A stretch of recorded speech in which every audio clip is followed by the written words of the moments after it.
Daily Report with me, George Maringa, and language interpretation is Catherine Simaloy. My guests are already here. We'll be getting to that conversation in a short while. But before then, in the United States, Donald Trump has been sworn in to lead the world's superpower.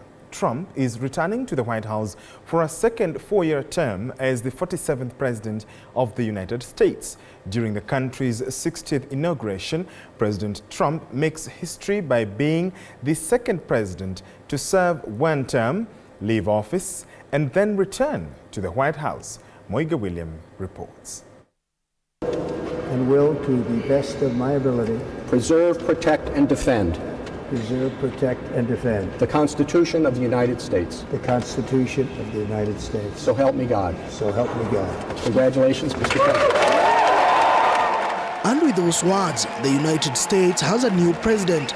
Donald J. Trump becomes the new commander-in-chief.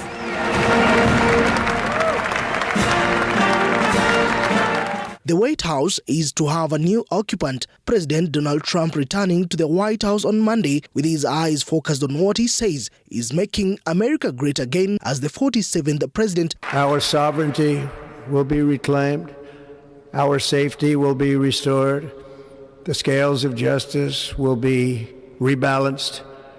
The vicious, violent, and unfair weaponization of the Justice Department and our government will end. Even before settling down at the White House, Trump in his inauguration speech has announced a raft of changes his minutes-old administration is set to make.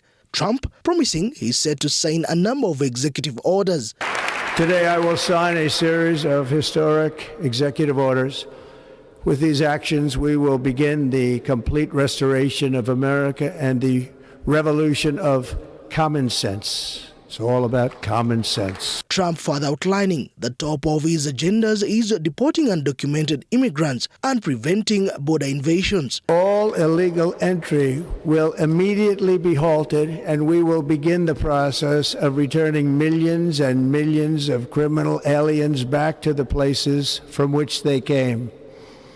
We will reinstate my Remain in Mexico policy.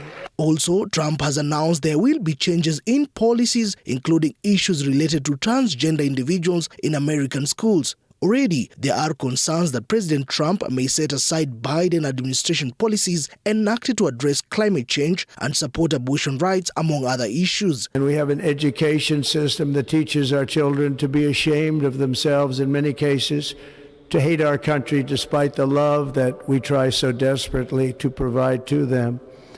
All of this will change starting today, and it will change very quickly.